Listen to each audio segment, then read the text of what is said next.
Hello, everyone. I'm Russell Sunnygold here with the Native News and Events Podcast. My co host today is Crosswinds co founder Brittany Harlow. Hi, everybody. Today, we're going to be talking about news headlines from around Indian country. We begin with today National Missing and Murdered Indigenous People Awareness Day. Here in Oklahoma, the Cheyenne and Arapaho MMIP chapter is at the state capitol today with state leaders and advocates. Many people impacted by the MMIP crisis are also there to share stories and raise awareness about the crisis to discuss possible solutions. Trista Vaughn, the Community Engagement and Cultural Coordinator for Crosswinds News, is actually co-emceeing that event at the Capitol, and there are a lot more MMIP events happening across the state this month. MMIP Awareness Month. We have some listed on the Crosswinds calendar. You can find that at crosswindsnews.net. A lot of people across Indian country are concerned about potential cuts to programs that support Native Americans and tribes. The Trump administration's proposed budget for 2027 would eliminate funding for tribal colleges and universities. Under the proposed budget, Haskell Indian Nations University in Kansas and Southwestern Indian Polytechnic Institute in New Mexico would also shut down. Yeah, the deadline to pass the 2027 budget is September 30th of this year, but as many of us know, it's common for the president and Congress to miss that deadline.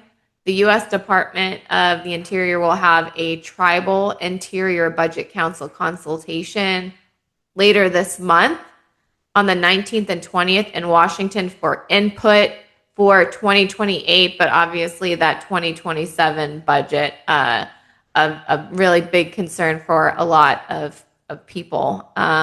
So you went to a tribal college, right, Russell? The Institute of American Indian Arts. Yes, I did. I is a federally chartered tribal college, but it's not funded exactly the same way the other two schools we mentioned. But if those budget cuts do go through, I will also likely be hit with a lot of funding cuts as well. And you had mentioned too that obviously, like kind of jokingly, like Sippy was a rival of you guys. Yeah, Sippy was because we started a basketball club, and we went through everything we had to get get our basketball. I would say it's a running joke, but Division 5 or 6, the lowest of low for basketball. But we played Sippy, and we had a little rivalry going on with them, and but it was cool because we got to travel to AHEC in Montana and play basketball in that AHEC tournament. So that was really neat and fun to do. But yeah, Sippy was our rival. I forgot their mascot name. If anyone remembers, let me know. We were the Thunderbirds, so Thunderbirds for life. Well, that all joking aside, that it could be devastating to a lot of people, a lot of opportunity for people at those tribal colleges. So I have read that those cuts are unlikely to stand. So hopefully that is true. Hopefully that gets remedied. But another big story from Washington, a major development out of the Supreme Court of the United States that could have long-term impacts for Native communities across the country, also happened last week. So in a 6-3 decision in Calais versus Louisiana, the court significantly limited how Section 2 of the Voting Rights Act of 1965 can be enforced. So you've probably heard a little bit about that in the news and people concerned about what's happening with the Voting Rights Act. So for decades, Native tribes, civil rights groups, community organizations, they've used Section 2 to challenge voting maps and systems that dilute Native political power.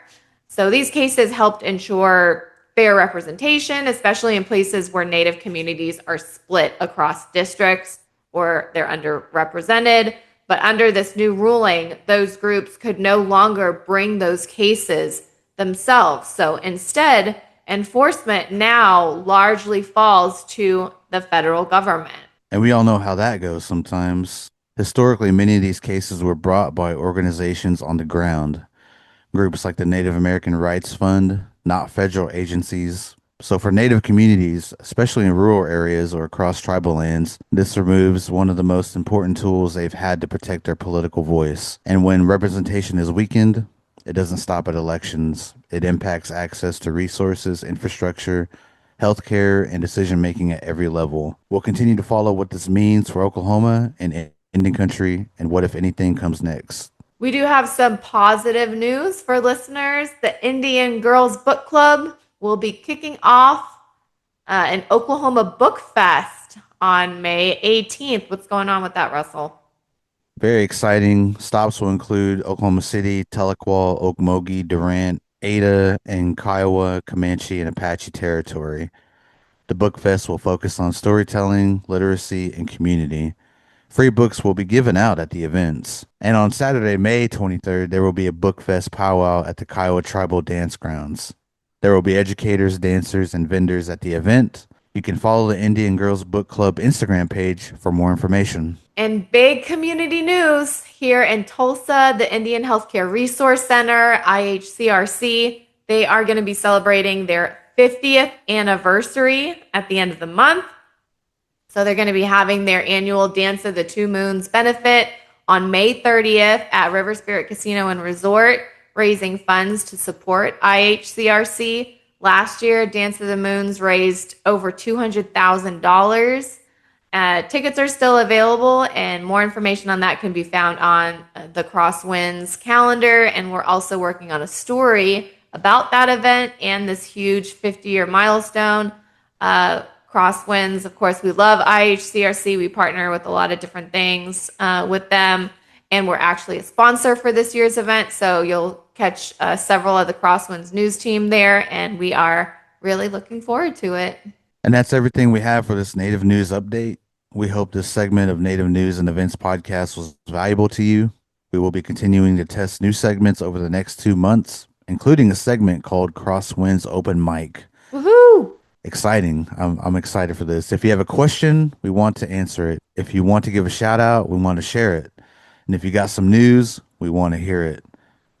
So email those audio clips that are 1 minute or less to admin@crosswindsnews.net. We're also going to be putting a call for that across our social media channels, but you can record them with your voice memos or send a voice note to 918-808-4934. So you can email the quick audio file or text it, and it might be selected to get played on air.